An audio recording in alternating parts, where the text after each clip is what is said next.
বসন্তের রং লাল গল্পের দ্বিতীয় অংশ। বয়সে কিংবা ভার্সিটির ক্লাস অনুযায়ী তুমি আমার 1 বছরের ছোট হও মাহিন। সেই কারণে তুমি বলে সমর্থন করলাম।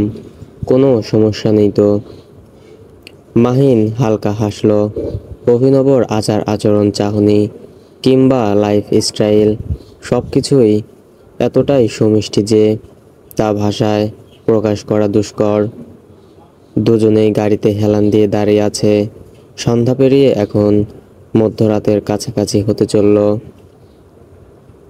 গগনে শতেক তারার মেলা, চারপাশে ঘুটঘুটে আঁধারও রয়েছে।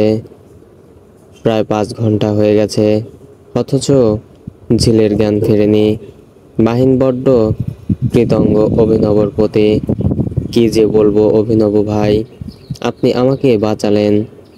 ছোট মানুষ ওরা, বুঝতেই পারছেন। হ্যাঁ, সেই কারণেই ঝিলকে দেখে ইনফর্ম করেছিলাম তোমায়।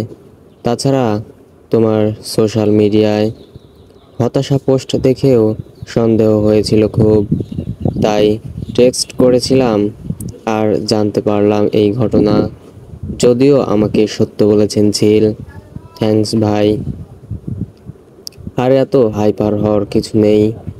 তুমি আমার জুনিয়র ব্যাচের ছেলে, যদিও পরিচয় নেই তেমন, বাট ওই যে সিনিয়রের দায়িত্ব পালন করলাম। মাহিনের চোখে মুখে স্বচ্ছতা। টুকটাক আরও কথা হলো ওদের। বাড়ির বড় ছেলে মাহিন, হাজার হোক ছোট আর একমাত্র বোনের প্রতি বেশ সদয় সে। তবে এই বয়সে এভাবে একা পালিয়ে ভ্রমণ করা অত্যন্ত বিপজ্জনক। তাছাড়া রাজনৈতিক অঙ্গনে কথাটা রটে গেছে। যদিও প্রমাণ না থাকায় ঝিলের দিকে কেউ আঙ্গুল তোলার সাহস করেনি, তবে প্রমাণ পেলে কেউ ছেড়ে কথা বলবে না। যা ঘটেছে তা থেকে উল্টো মন্তব্য করবে। আমাদের সমাজে একজন ছেলে পালিয়ে ট্রাভেল করলে তাকে বাহবা দেওয়া হয়, তবে মেয়েদের দেওয়া হয় কলঙ্ক। অনেকটা সময় হলো তবে ঝিল নিস্তেজ।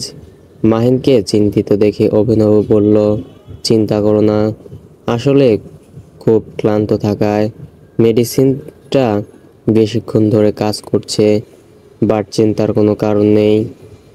আচ্ছা ঠিক আছে, অনেকটা সময় তো চলে গেল, ওকে নিয়ে যাই কেমন? হ্যাঁ অবশ্যই। ঝিলকে কোলে তুলে নিল মাহিন। মুখটা শুকনো লাগছে। অভিনব এক পলক তাকিয়ে চোখ নামিয়ে দীর্ঘশ্বাস লুকালো। একটু গিয়ে আবার পেছন ঘুরল মাহিন। ভাই তুমি প্লিজ একবার বাসায় চলো, জাস্ট ডিনার করে চলে এসো। সময় নেই মাহিন, প্লিজ ভাইয়া।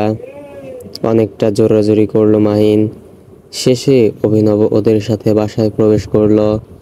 আহনাব আর রোহন মুখ কালো করে তাকিয়ে আছে। এই বড় ভাই নামক মানুষটি খুব দ্রুত ওদের চাপকে সোজা করবে। ইকবাল এগিয়ে এসে বললেন, মাহিন ঠিক আছে আমার ঝিল মামুনি? জি বাবা ঠিক আছে, ও শুধু জ্ঞান হারিয়েছে। কিন্তু কি করে পরে বলবো, এখন ঘরে নিয়ে যাই ওকে। মাহিনের সাথে অভিনবও গেল। ঝিলকে শুয়ে দিয়ে মাহিন গেল পরিবারের সবাইকে সবটা বোঝাতে। অভিনব ঝিলের দিকে তাকিয়ে একটু হাসলো। পুরোই পাগল মেয়েটা, নিস্তেজ শরীরে বিছানায় গা এলিয়ে আছে কেমন। ওর খুব মায়া হলো, তাই মেয়েটির মাথায় হাত বুলিয়ে দিল নরম হাতে। চলে যাওয়ার জন্য উঠে দাঁড়াতেই হাতে টান অনুভব হলো। চোখ দুটো না চাইতেও বন্ধ হয়ে গেল। ক্রন্দনরত ঝিল উঠে বসল। প্রায় ঘন্টাখানেক আগে জ্ঞান হারিয়েছে তার, তবে অভিনব সাথে। মাহিনকে দেখে সবটা খোলা খোলা লাগছিল। গাড়িতে বসে থেকে সবটা শুনে নেয় ও। অভিনব যে কিনা ওর স্বপ্নপুরুষ, সেই মানুষটা ওকে ঠকালো। বিষয়টা ভাবতেই কান্না পাচ্ছে খুব। ধারালো মস্তিষ্কের অধিকারী অভিনব। চটজলদি সবটা বুঝে গেল সে। এক্সপ্লেইন করার সুযোগ অবধি পেল না। তার আগেই ঝিল হিসকে তুলে বলল, এভাবে ঠকালেন আমায়, এভাবে কষ্ট দিলেন। কখনো ভাবতে পারিনি আমার লাইফের প্রথম সম্পূর্ণ একা করা ট্রাভেলটা আমার আইডল নিজে এসে ভেঙে দিবেন। আই হেট ইউ অভিনব, আই হেট ইউ। বাক্যদ্বয় বুকের ভেতর শুকনো ব্যথার সূচনা করল। মাথার সামনে থাকা ঘড়ির কাঁটার গিয়ে ঠেকল ঠিক 12টায়। ঝনঝনে শব্দ তুলে জানান দিল বসন্তের আগমন। চারপাশ থেকে বাজি ফাটার শব্দ শোনা যাচ্ছে। কেউ কেউ খুব চেঁচাচ্ছে। কপাল বেয়ে নেমে গেল ঘামের তরল স্রোত। রক্তহীন যেন শরীর। এই বসন্তেই ঝিলকে নিয়ে ঢাকা বিশ্ববিদ্যালয় চত্বরে ঘোরানোর কথা ছিল তার। অথচ সে উল্টো পথে হেঁটে সবটা শেষ করে দিয়েছে। করেছে ঝিলের স্বপ্নভঙ্গ। অভিনব আর 1 সেকেন্ড দেরি না করে বেরিয়ে পড়ল সেই স্থান থেকে। মুখে হাত গুজে দিয়ে কাঁদছে মেয়েটা। সমস্ত অনুভূতি আর মনের ভেতরের সুপ্ত প্রেমময় বসন্ত সবকিছু মুহূর্তেই ধূলিসাৎ হয়ে গেল কেমন। লাল বসন্ত হয়ে গেল ধূসর। ফারহান এই মুহূর্তে যে স্থানে অবস্থান করছে সেখানে নেটওয়ার্ক নেই। ফোনটা কাজ করছে না অনেকক্ষণ যাবৎ। ব্যক্তিগত কারণে এখানে এসেছিল সে। সম্প্রতি বাবার থেকে বেশ অনেকগুলো টাকা ধার হিসেবে নিয়ে বিজনেস শুরু করেছে। প্রতিবেশী দেশ ভারতের একটি ইন্ডাস্ট্রির সাথে শেয়ার বিজনেস। কাজ শুরু করার পূর্বেই বাজেভাবে সার্ভার ডাউন হয়ে গেছে। কিছুটা চিন্তিত হলো সে। কারো সাথে যোগাযোগ করাও যাচ্ছে না। ওইদিকে ফারাবির খবরও নেওয়া হচ্ছে না। মেয়েটা বড্ড চঞ্চল প্রকৃতির। মনটা কেমন কু গাইছে। ভেতরটা স্বস্তি পাচ্ছে না একদমই। অন্তঃকর্ণ জানান দিয়ে চায় বরংবার ফারাবি নিশ্চয়ই যে কোনো উপায়ে মেলাতে উপস্থিত হবে। হে মিস্টার ফারহান, আপনি কি কোনোভাবে চিন্তিত? নো নো মিস্টার রায়, আমি একদমই ঠিক আছি। সার্ভার ঠিক হয়েছে কি? না, প্রাকৃতিক কারণে সার্ভার ডাউন হয়ে গেছে। খুব সম্ভবত খুব দ্রুত ঠিক হবে বলে আশা করা যায়। ওকে। কিছুক্ষণ যেতেই একজন লোক এসে জানালেন কিছুদিন ধরে এই এলাকায় কোনো প্রকার নেটওয়ার্ক নেই। আর সেটা ওদের থেকে লুকোনো হয়েছে। রাগে গজগজ করতে লাগলেন মিস্টার রায়। ফারহান খুব স্বাভাবিক আর নম্র কণ্ঠে বলল, আমরা অন্য কোথাও কাজটা করতে পারি না, বাট কিছুটা সময় লাগবে। যে মিস্টার ফারহান, সমস্যা নেই, আপনি অন্য স্থান নির্বাচন করুন। মূলত দ্রুত কাজ শেষ করে ফিরতে চাচ্ছে ফারহান। ওর ভেতরটা অস্থির হয়ে আছে। কিছুতেই শান্তি মিলছে না। এই স্থান ত্যাগ না করা অবধি কোনো খবরও পাওয়া যাবে না। মনে মনে নানান পরিকল্পনা সাজালো সে। এই নেটওয়ার্কবিহীন এলাকা থেকে বের হতে পারলেই সমস্তটার প্রয়োগ চালাবে। ভ্যালেন্টাইন ডে স্পেশাল ডেকোরেশনে সেজে উঠেছে চারপাশ। কপোতিরা দলে দলে বেঁধেছে লাল রঙা জুটি। আর কেউ কেউ বসন্ত উৎসব পালনে মেতে উঠেছে। জানালা দিয়ে সেই সবই দেখছে ফারাবি। ইস, কি সুন্দর মনোরম দৃশ্য। প্রাণ যেন জুড়িয়ে যায়। এক গ্লাস পানি দেবন আমার? বিছানায় শুয়ে কথাটা বলল রিমি। এই মেয়েটা হচ্ছে আরেক ধাপ্পাবাজ। ভাই বোন কেউই শান্তি দিচ্ছে না ওকে। মুখের সামনে গ্লাস ধরতেই পানি নিয়ে নিল রিমি। ডক ডক করে পান করলো সে, যেন এই পানিটা না পেলে মরে যেত। বুঝলি রিমি, তোর ভাই না থাকলে পরিবেশ খুব সুন্দর আর মনোরম হয়। যখন বুঝবি তখন বুঝবি। দেখ, এসব সো কল্ড ইমোশনালি কথাবার্তা আমাকে বলে লাভ নেই। আমি তো আমার ক্রাশদের নিয়েই খুব হ্যাপি। আয়নাতে নিজেকে দেখছে আর কথাগুলো বলছে ফারাবি। রিমি কিছু বলল না, মনটা ভালো নেই তার।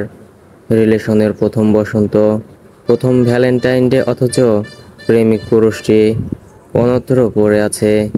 কি হবে এমন পড়াশোনা দিয়ে যদি প্রেমিকার সাথে একটি দিন উদযাপনের সময় সুযোগ না ঘটে। বাসন্তী রঙা শাড়ি, খোপায় কাঁচা ফুলের মালা, হাতে মুঠোপূর্ণ চুড়ি আর কানে ঝুমকো, গলাটা খালি। ফারাবিন এমন ফর্মাল লুক দেখে চক্ষু চড়ক গাছ হলো রিমির। এই সুন্দরী মেয়েটাকে চিনতে কিছুটা অসুবিধাই হলো। ওর হা হওয়া মুখের পানে তাকিয়ে বিরক্তি মাখা স্বরে বলল ফারাবি, এমন হা করে আছিস কেন? আর রেডি হ, মেলায় যাব তো আমরা। এটা তুই দোস্ত, আমার ভূত, দেখবি এখন তোর ঘাড় মটকাবো। না না না, আমি তো শুধুই মজা করছিলাম। এবার রেডি হ। রিমির চোখে কাতরতা। ফারাবি বুঝতে পারে ওর কষ্টটা, তবুও সান্ত্বনা দিয়ে বলল, সেজেগুজে রেডি হ, ভালো লাগবে। বালিশ বুকে জড়িয়ে রইল রিমি।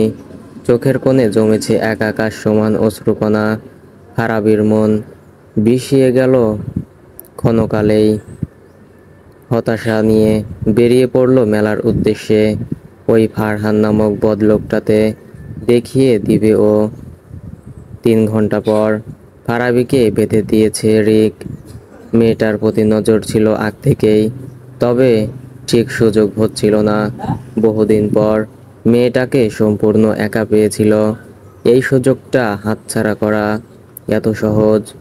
মেয়েটার শরীর থেকে চন্দনের সুবাস ভেসে আসছে। বোধহয় চন্দন মেখেছিল আজ। ফারাবির কিছুটা কাছে গেল সে। ভেতর থেকে অদ্ভুত মোহ কাজ করছে। সবে 10ম শ্রেণীতে পা রাখা মেয়েটি এত সুন্দর হয় কি করে? রিক আর ফারাবির মাঝে দূরত্ব কয়েক ইঞ্চি মাত্র। তৎক্ষণাৎ ওর গায়ে হকি স্টিকের আঘাত পড়ল। আর্তনাদ করে উঠল রিক। ফারহানের শরীর কাঁপছে, রি রি করছে রাগে। প্রতিটা লোমকূপ জাগ্রত। ক্রমশ ঘাম নেমে যাচ্ছে। কতটা কষ্ট করে ফারাবিকে খুঁজে বের করেছে জানা নেই ওর। 2 ঘন্টা পরে পাগলের মতো খুঁজে গিয়েছে মেয়েটাকে। ফ্লাইট থেকে নেমেই ছুটোছুটি করে দিয়েছে। 1 গ্লাস পানি অবধি মুখে তোলেনি। আশেপাশে তাকালো রিক, একটা লোককেও দেখতে পেল না। ফারহানকে দেখে ভয় হচ্ছে ওর। ফারাবির পিছনে অত ওয়ার্নিং দিয়েছিল ওকে, বলেছিল মিনিস্টারের ছেলে দেখে। প্রথমবার মাফ করেছি, কিন্তু দ্বিতীয়বার সুযোগ দিবে না। কপালের ঘাম দেখে নিজেই ভরকে গেল রিক। পেছনে যেতে গিয়ে সরঞ্জাম পড়ে গেল, সেগুলো পাশ কাটিয়ে আবার যেতে লাগলো। ফারহানের চোখ থেকে নেমে যাচ্ছে আগুনের ফুলঙ্গ। রিকের কণ্ঠে ভয় আর আর্তনাদ। দেখো আমার সাথে উল্টো পাল্টা কিছু করলে তোর ব্যবস্থাও খারাপ হবে। আমার ড্যাড ছাড়বে না তোকে। কি বললি তুই? আগাবি না ফারহান? আগাবো না। রিককে কষিয়ে থাপ্পড় মারল ফারহান। পড়ে গিয়ে মাথা ঢুকে গেল দেয়ালে। হকি স্টিক দিয়ে দুটো আঘাত করতেই ফারাবির মিনমিনে কণ্ঠ, মারবেন না, মারবেন না আপনি। ফারাবির দিকে তাকিয়ে হাত থেকে হকি স্টিক পড়ে গেল ফারহানের। সে সুযোগে পালিয়ে গেল রিক। অবশ্য ফারহানের নজর নেই সেদিকে। ফারাবি পিটপিট করে তাকাচ্ছে, ঠোঁট দুটো নড়ছে হালকা। ফারহানের বুকের ভেতর জমে থাকা রাগ সব 1 সেকেন্ডেই গলে গেল পানি হয়ে। মেয়েটা হালকা আর্তনাদও করেছে। ফারহান গেল না বাঁধন খুলে দিতে। এই মেয়ের শাস্তির প্রয়োজন। বাঁধনটা খুলে দিন না ফারহান ভাই। দিব না, স্পষ্ট জবাব ফারহানের। ফারাবি আবার আকুতি মিনতি করা শুরু করলো, কিন্তু ফারহান নিজ কথাতেই অটল। মেয়েটার কপালে দুই পাশ দিয়ে বয়ে চলেছে গ্রামের নোনা জল, অথচ বাতাবরণ শীতল। বস্তুত এতক্ষণ যাবৎ বাধা থাকতে তার অধিক টেনশন করাতেই এমনটা হয়েছে। না পেরে ফারাবি এবার কেঁদে দিল। ওর কান্না সহ্য হয় না ফারহানের। মানসপটে সেটা গোপন করে চোখ বন্ধ করল সে। তবে কিছুতেই নিজেকে স্থির রাখতে পারল না। কয়েক সেকেন্ড ভেবে দুষ্ট বুদ্ধি এঁটে নিল। দেখ ফারাবি, তুই চাইলেই খুলে দিব আমি, তবে আমার একটা শর্ত আছে। আপনাকে বিয়ে করা ব্যতীত সব শর্তে রাজি আমি ফারহান ভাই। দয়া করে খুলে দিন, আমার কষ্ট হচ্ছে খুব। তোকে বিয়ে করবেই বা কে? ফারহান কি পৃথিবীতে আর মেয়ে দেখতে পায় না তোর থেকে বহুগুণ সুন্দরী? আমার পেছনে ঘুরে, বুঝেছিস? খুলে দিন না প্লিজ, আমার কষ্ট হচ্ছে। বাঁধন খুলতে লাগলো ফারহান। হাতটা খুব বেশি লাল হয়ে আছে, খারাপ লাগছে ওর। সময়টা এখন মধ্যবিকেল বলা চলে। ফারাবির নরম হাতে হালকা করে স্পর্শ করে দিল ফারহান। কোনো রকম অনুভূতি নেই ফারাবির মাঝে, কিন্তু ফারহান যেন হাজার ভোল্টের শক খেল। ফারাবি উঠে দাঁড়াতেই প্রচণ্ড ব্যথায় কোকিয়ে উঠল। দাঁতে দাঁত চেপে সবটা সহ্য করলো ফারহান। ভীষণ কষ্ট হচ্ছে মেয়েটার, চোখ দিয়ে পানি নেমে যাচ্ছে অবিরত। কোনো শর্ত নেই আমার, চলে আয় আমার সাথে। ফারহানের পেছন পেছন হাঁটতে লাগলো ফারাবি। কি একটা বিদঘুটে পরিবেশ, থেকে থেকেই সিগারেট আর মদের গন্ধ মাথা ধরে গেছে ওর। ফারহান নিজের গাড়ি নিয়ে আসেনি, তাই দুজন অপেক্ষা করতে লাগলো। মিনিট পার হলো, গাড়ি নেই। মনে হচ্ছে এ রাস্তা গাড়িবিহীন। তিক্ততার সাথে ফারহান বলল, তোর জন্য এখন অপেক্ষা করতে হবে, এই গাড়ির জন্য। আমি তো বলিনি আমাকে বাঁচান আপনি। বেশি কথা বলছিস আজকাল। তো কি করব আর, কতকাল চুপ থাকবো আমি? শান্তি পাচ্ছি না একটুও, দম বন্ধ হয়ে যায় আমার। আপনি যখন তখন অধিকার দেখান, কিন্তু যার কোনো ভ্যালু নেই, অথচ জোর খাটানো স্বভাব আপনার। সত্যি বলতে ওই বদলা লোকটার আর আপনার মাঝে বিন্দুমাত্র ফারাক চোখে পড়ে না আমার। এতগুলো কথা অনর্গল বলল ফারাবি, একটা কথাও বলল না ফারহান। কিছুক্ষণ পর বাস এলো, সেই বাসে উঠে বসলো দুজনেই। ফারাবি যেন বেশ অবাক। ফারহান নামক ভয়ঙ্কর মানবকে এত কিছু শোনালো আজ, অথচ কোনো প্রতিক্রিয়া নেই। মনে মনে খুশি হলো সে, তবে কল্পনাও ঠিক কতটা আঘাত করে দিয়েছে ফারহানকে। ফাহিমের কাঁধে মাথা এলিয়ে লেকের পানির উথাল পাতাল দেখছে রিমি। মুখে নেই কোনো প্রকার সাজসজ্জা, গায়ে সাধারণ একটা কামিজ। কে বলবে এই মেয়েটি বিখ্যাত বিজনেসম্যান ফরহাদ চৌধুরীর 3 সন্তানের মাঝে একটিমাত্র কন্যা। সময়টাকে উপভোগ করছে ফাহিম। রিমির চুলের ভেতরে হাত গলিয়ে দিয়ে বিলি কেটে দিচ্ছে। সেই চট্টগ্রাম থেকে ছুটে এসেছে সে, আজ রাতের ট্রেন ধরেই ফিরে যাবে। কাল থেকে ক্লাস। শুধুমাত্র প্রিয়তমার মুখের সচ্ছল উচ্চলিত হাসিটা দেখার জন্য এত বেদনা। তবুও প্রাণে রয়েছে সুমধুর কিছু বাণী। বুক পকেট থেকে একজোড়া গোলাপ ফুল বের করলো সে। রিমি তখনও ব্যস্ত প্রিয় মানুষের শ্বাস প্রশ্বাস এনে নিতে। রিমি সোনা, একটু তাকাবে প্লিজ? এমন করে বলো না ফাহিম, আমার হৃৎপিণ্ড থেমে যায়। এমন বললে চলে যান।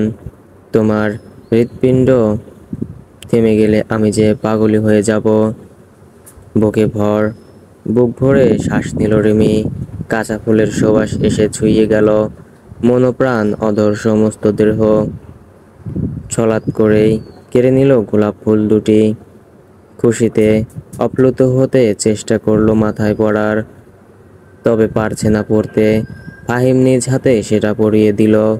এমন বাচ্চাদের মতো করলে চলবে জান?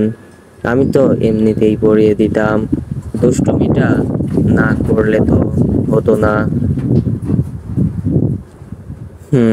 বাচ্চা মেয়ের সাথে প্রেম করার আগে ভাবা উচিত ছিল।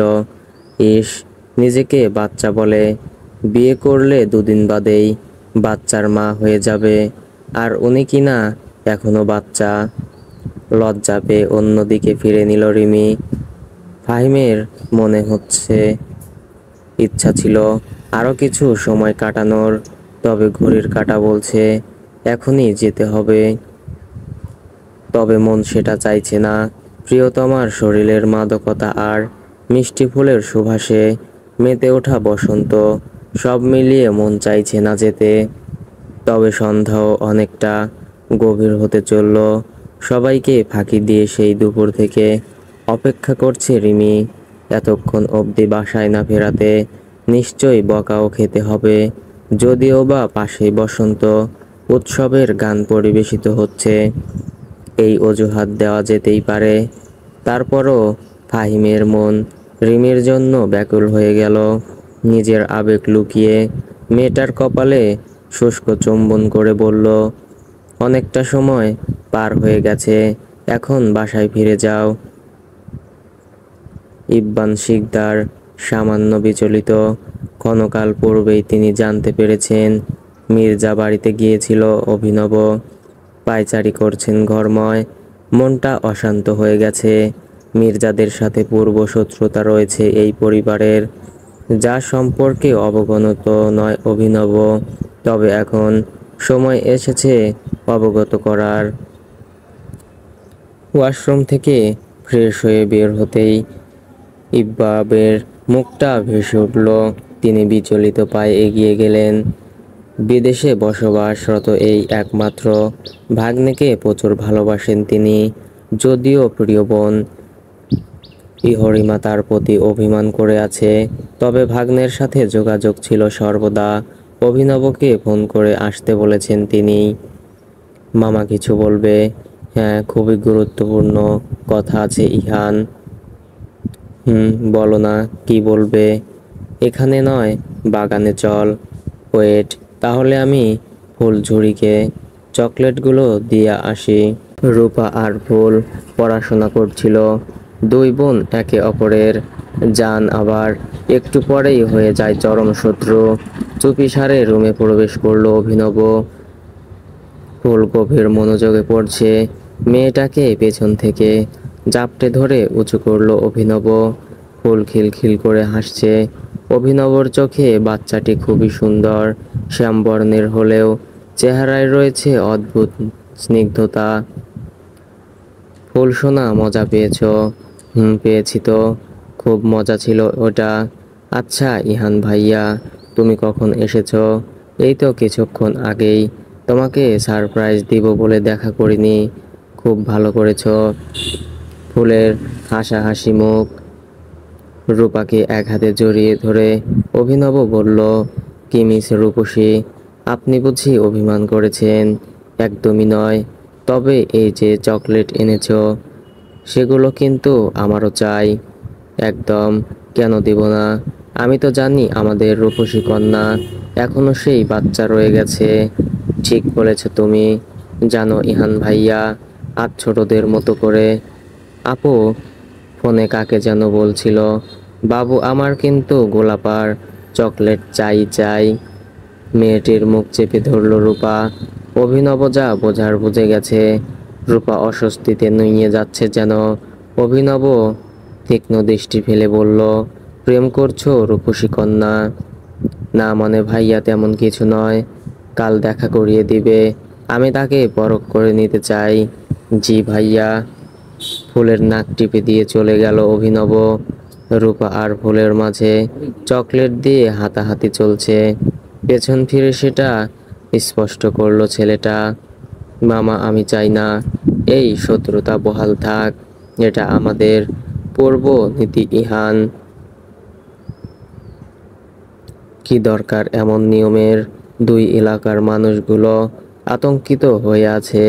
সব থেকে বড় কথা, মম খুবই আপসেট।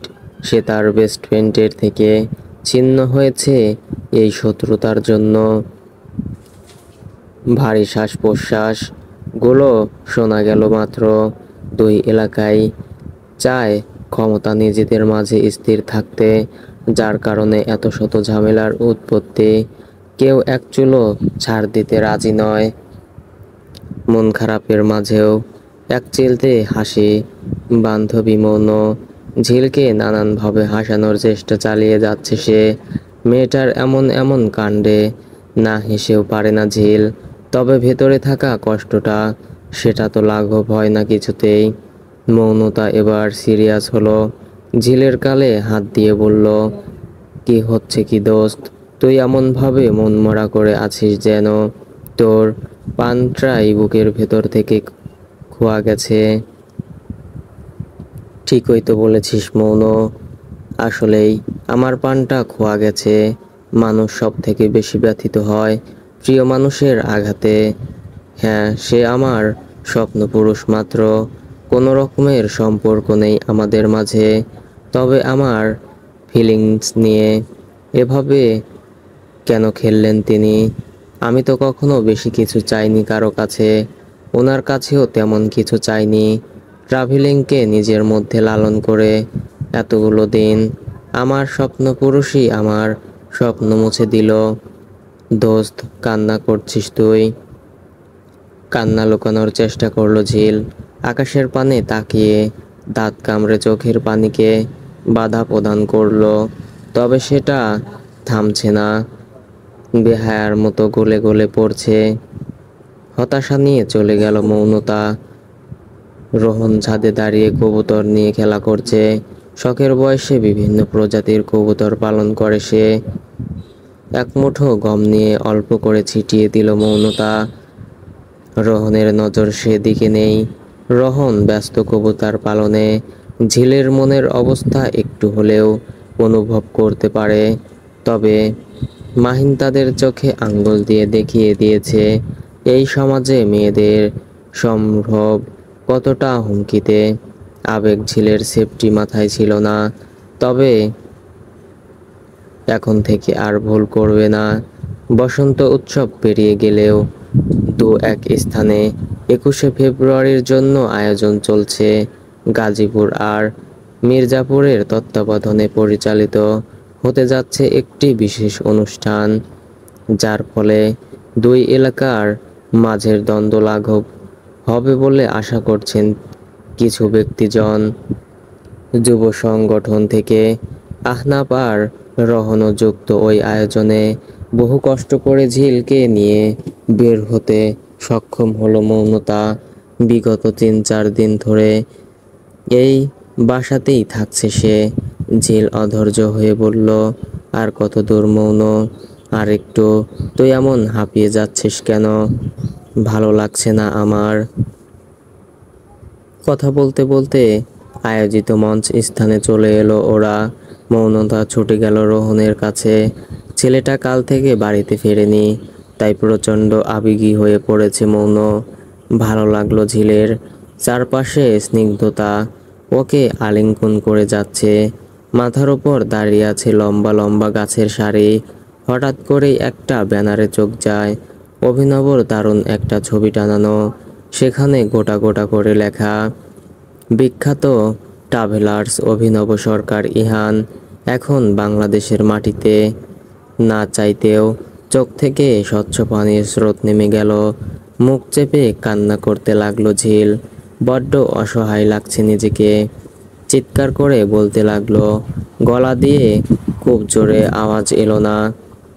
চোখের জল এলোমেলো হাতে মুছে নিয়ে ঝিল বলল, আই হেট ইউ অভিনব, আই হেট ইউ। আপনি আমার জীবনের যে অংশে ছিলেন, সেই অংশটা ধারণ করতে কষ্ট হচ্ছে আমার। এত বড় প্রতারণা। Hate you, hate you, hate you Abhinav. পেছন ঘুরতেই গাছের আড়ালে চলে গেল অভিনব। শ্বাস নিতে গেলে বাতাবরণ কেমন ভারী ঠেকছে। মনে হলো বাতাসে মিশে গেছে গুনগুনে ব্যথার সুর, নাকে আসে করুণার গন্ধ। বড্ড মায়া হলো নিজের প্রতি, তবে সত্যি কি ভুল হয়ে গেল তার? মন খারাপের বাসা বেঁধেছে ঝিলের মনে, এই বেড়দিন হৃদয় নিয়ে আর থাকা যাচ্ছে না। বসার ঘর থেকে উঠে চলে গেল সে। সকলের চোখে মুখে হাহাকার বিরাজ করছে, তবে কেউ কোনো বিশেষ প্রতিক্রিয়া করলো না। প্রতিটা ব্যক্তি অপেক্ষায় আছে কখন মেয়েটা একটু স্থির আর স্বাভাবিক হবে। তবে এরা কি কেউ জানে স্বপ্নপুরুষ নিজ হাতে তিলে তিলে গড়ে তোলা স্বপ্নটা ভেঙে দিয়ে চলে গেলে কেমন লাগে? কেউ জানে না। বিশেষ ধরনের কাগজের তৈরি একটি ডায়েরি ব্যবহার করে ঝিল। ডায়েরিটার বয়স প্রায় 11 হতে চলেছে। খুব নামকরা ডিজাইনারকে দিয়ে ডিজাইন করা এটা। হীরকখচিত কলম দিয়ে নিজ স্বপ্নপুরুষের নামটা কেটে দিল সে। বুকটা ফেটে যাচ্ছে কষ্টে, তবে সে যেন অভিপ্রায় করেই নিয়েছে, রাখবে না অভিনবর নামক কোনো অসুস্থ অস্তিত্ব। ড্রয়ারে রাখা একটি ছবির অ্যালবাম, যার পুরোটাই পূর্ণ স্বপ্নপুরুষের ছবি দ্বারা। খুব যত্ন নিয়ে আগ্রহ করেছিল সেটা। আজ সেগুলো অন্ত ঘটাবে। গলা দিয়ে শব্দ বের হয় না। বহু কষ্টে ঝিল বলল, কেন এত ব্যথা দিলেন স্বপ্নপুরুষ? এমন তো কথা ছিল না। আমি তো স্বপ্নে স্বপ্নে ভেবে নিতাম স্বপ্নপুরুষ এসে আমার বসন্ত রাঙিয়ে দিবে। চারপাশে হবে রক্তের মতো লাল, যেমনটা হয় ভালোবাসার প্রতীকের গাঢ় রং। অথচ আপনি আমার জীবনের সমস্ত রং এই বসন্তেই মুছে দিলেন। ছবি থেকে কোনো উত্তর আসে না। জড়বস্তু কি করে কথা বলবে?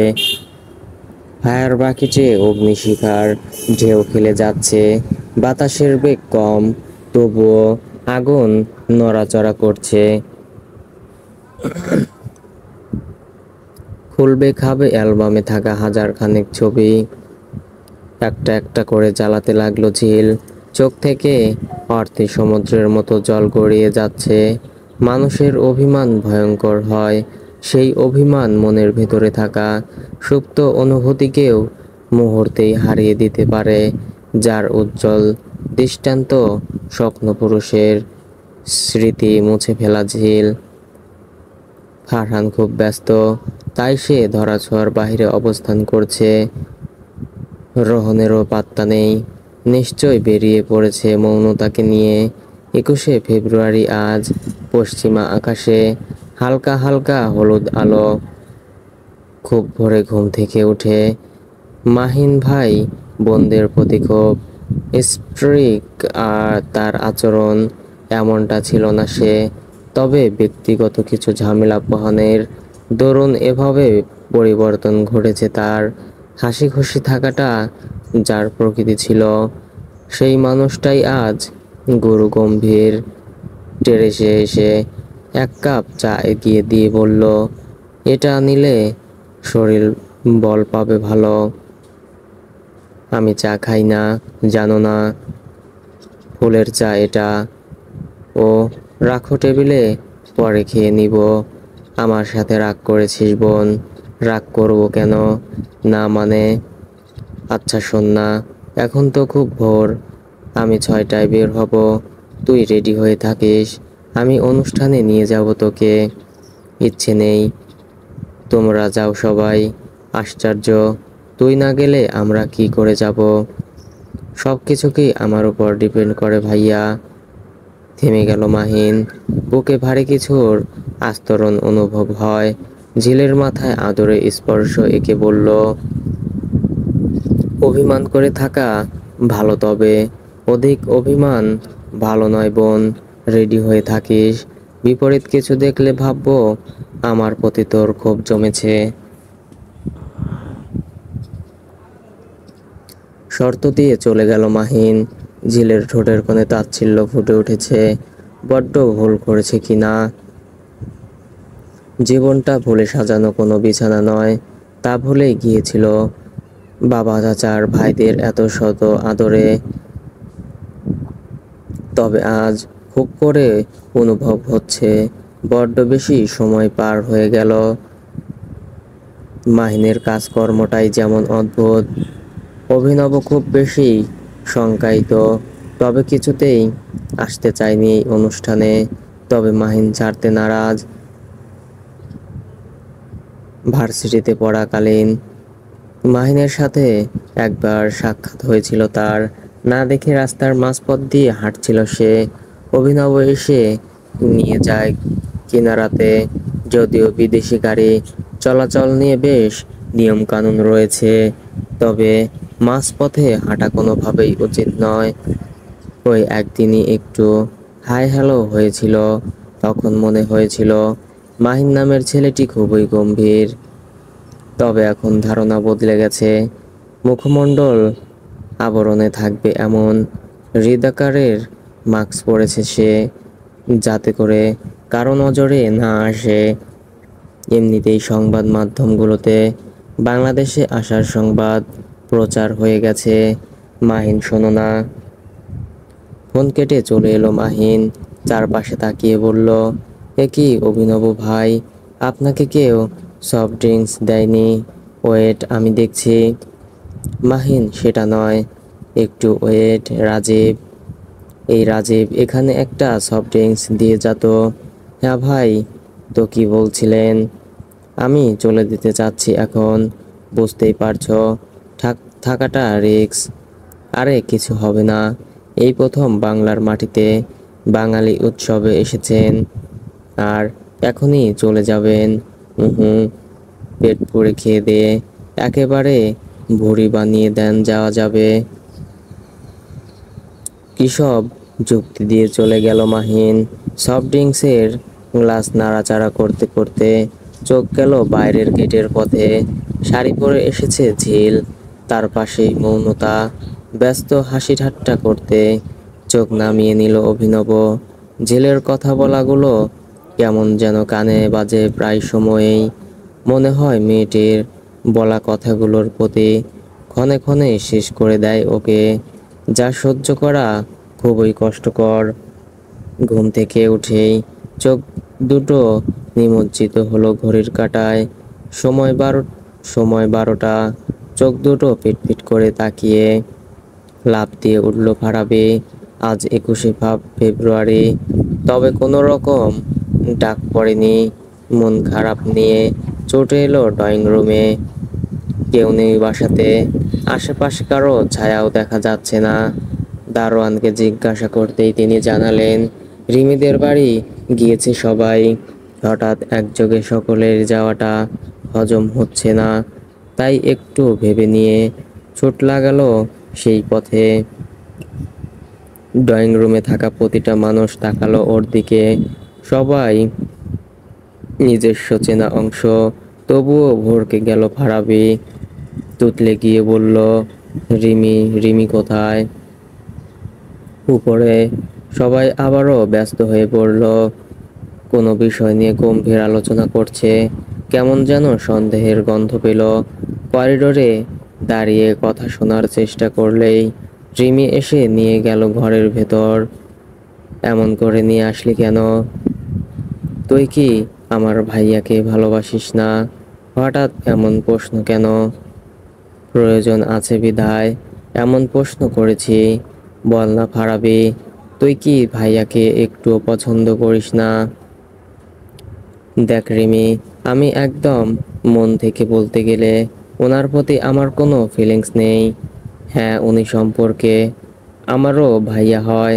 তাছাড়াও মানবতার খাতিরে যতটুকু মায়া ভালোবাসা থাকা প্রয়োজন ঠিক ততটুকুই, এর বেশি কিচ্ছু না।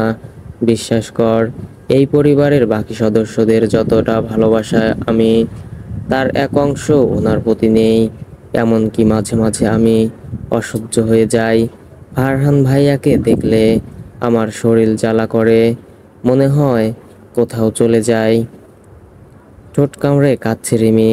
ফারাবি আতকে বলল, তুই কাঁদছিস কেন দোস্ত? ভাইয়া, কি হয়েছে হঠাৎ করেই ভাইয়া ভাইয়া করছিস কেন?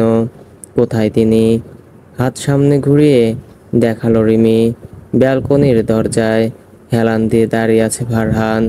মুখটা কেমন জীর্ণ শীর্ণ হয়ে আছে। ফারাবি ভয় পেয়ে গেল। এই বুঝি ফারহান নামের অসহ্যকর প্রাণী তাকে বকে দিবে। ভাইয়া আসলে? কি হয়েছে রিমি রানী? চোখে জল কেন বোন? আদরে হাতে রিমির চোখের জল বিন্দুগুলো মুছে দিল ফারহান। হাতের আঙ্গুলের সাহায্যে ঠোঁট প্রসারিত করে দিয়ে বলল, টেক ইজ ইজি ডিয়ার। এমন নয় যে পৃথিবীর সব কিছু আমি পাবো। তাছাড়া এখন তো আমিও অতিষ্ঠ হয়ে পড়েছি। হ্যাঁ, একটা সময় আমার মনে একটা ফিলিংস ছিল কারো জন্য, ছিল মানে, আর এখন এখন নেই কোনো অনুভূতি, নেই ভালোবাসা। স্মিত হাসলো ফারহান। একটু দূরেই দাঁড়িয়ে আছে ফারাবি। সব কিছু বোঝার আপ্রাণ চেষ্টা চালাচ্ছে সে। হতাশা লুকিয়ে ফারহান বলল, না এখন নেই। আমি শাসন করতে পছন্দ করি, তাই শাসন করতাম কাউকে। একটা সময় মনে হয়েছিল শাসনটাকে আরেকটু প্রশ্রয় দিয়ে একটা নাম দেই, বাট এখন সেটা শুধুই অতীত আমার কাছে। আমি বুঝতে পারিনি আমার করা শাসনগুলো কারো এতটাই নিকৃষ্ট লাগবে। তাছাড়া কোনো রকম অধিকার তো নেই আমার। সকলের মতো আমিও চাই এই ভাঙা সম্পর্কের ভিত্তিকে পুরোপুরি ভেঙে দিয়ে স্বস্তির নিঃশ্বাস নিতে। ভাইয়া তুমি? ফারহানকে জড়িয়ে ধরে হাউমাউ করে কেঁদে দিল রিমি। ফারাবির মাথায় এখনো কিছু যাচ্ছে না। সে বিহ্বল হয়ে গেছে ফারহান নামক ভয়ঙ্কর মানবের ভয়হীন আচরণে। রিমিকে বুঝ দিয়ে চলে গেল ফারহান। এই অহেতুক সম্পর্কের ইতি এসে দরজায় ঠক ঠক আওয়াজ করে যাচ্ছে। শেষ করতেই হবে এই সম্পর্কটা। মনিকার সাথে রিফাতের মনোমালিন্য চলে সর্বদা, আজও তার ব্যতিক্রম নয়। তবে দুটো মন ভার হয়ে আছে। সকলের জানা ফারহানের পাগলামি সম্পর্কে হঠাৎ করে এভাবে সম্পর্ক ভেঙে দিতে রাজি হবে, তা সবার পরিকল্পনার বাহিরে। তোমার কি এমনই মনে হয় রিফাত? কেমন ফারহান ভাইয়া সত্যিই ভেঙে দিবে এই সম্পর্ক? হুম, যা তৈরি হবার নয় তা নিয়ে পরিকল্পনা করা বৃথা সময় নষ্ট মাত্র। কিন্তু এত ভালোবাসার সব চেষ্টা বিফলে যাবে। অবুঝের মতো কথা বলো না তো মনিকা। একপাক্ষিক ভালোবাসার পরিণতি খুব সুখের হয় না। কিন্তু আমি আর একটা কথাও শুনতে চাই না মনিকা। ফারাবির জায়গায় নিজেকে বসিয়ে দেখো একবার, বুঝতে পারবে কতটা যন্ত্রণা। আমারই ভুল ছিল এতদিন। নিজ ভুল বুঝতে পারে মনিকা, তবে অন্তঃকরণে এ কথা জানান দেবে কি করে? মনে তো চাচ্ছে না এমনটা। প্রিয় মানুষগুলোর যন্ত্রণা এমনভাবেই হাহাকারের জন্ম দেয়। গিটারের শব্দে করুণার সুর, পাশেই জ্বলন্ত রয়েছে আগুনের বাকেট। হালকা হালকা উষ্ণতায় বেশ মনোরম পরিবেশ। ফারহানের চোখে পানি নেই, অথচ এই সময়ে প্রচণ্ড চিৎকার করার কথা। রাফাজ খুব যত্ন সহকারে ভাইকে অবলোকন করলো, তবে বিশেষ কিছু আন্দাজ হলো না। কিছু বলবি ভাই? বলবো। এই চেয়ারে না, বেঞ্চে বস। গিটার বাজানো থামালি কেন? এমনিতেই ভালো লাগছে, বল না। বলবি বলে এসেছিস? তুই কি নিশ্চিত ভাই কোন বিষয়ে? বুঝেও না বোঝার ভান করিস না ফারহান। গিটার ছেড়ে উঠে গেল ফারহান। একা থাকলে মনে হয় ভারী, আর কেউ কাছে এলে বুকে বাঁধে যন্ত্রণার বাসা। বলবি না আমায়? বলার কিছু নেই তো ভাইয়া। দেখ, একটা সম্পর্কের ভিত্তি ঠিক না থাকলে সেটা এমনিতেই টিকে না। আমি চাই না একটা সুন্দর সম্পর্ক সারা জীবন ভুলের মাঝে বেঁচে থাকুক। তুই তো বিজ্ঞানের ভালো ছাত্র, আর এইটা জানিস না, ভিত্তি ভুল হলে কোনোভাবেই সেটার সমাধান মেলে না। তোর সাথে কথায় পারে কে? এখন বাদ দে তো ওসব। আগে বল তো কফি খাবি কি না? তুই বানাবি? অফকোর্স, আমি অনেক ভালো কফি বানাই, তোর থেকেও ভালো। ভাব তাই না? ওয়েল, তো হয়ে যাক best coffee matching challenge. Obviously, challenge accepted bro. Be ready for event. গেমটা আমি জিতবো, দেখা যাবে। হুম, দেখে নিবেন স্যার। আমি যাব আর আসবো। উৎফুল্লতা নিয়ে কিচেনের দিকে গেল ফারহান। ব্রেঞ্চ থেকে দোলনায় বসে পড়ল রাফাজ। এখান থেকে চাঁদকে খুব সুন্দর লাগে, এমনটাই যুক্তি ফারহানের। তবে চাঁদটাকে, সেটা নিয়ে যত প্রশ্ন। সৌরজগতের সেই চাঁদ নাকি বাস্তব জীবনের চাঁদ, যেখান থেকে খুব সুন্দর নজরে আসে মানুষ, চাঁদের ঘর। সো ফ্রেন্ডস, ভুল ত্রুটি হলে ক্ষমার দৃষ্টিতে দেখবেন, এবং নিত্য নতুন গল্প দেখতে চাইলে চ্যানেলটি সাবস্ক্রাইব করে পাশেই থাকবেন। ধন্যবাদ সবাইকে।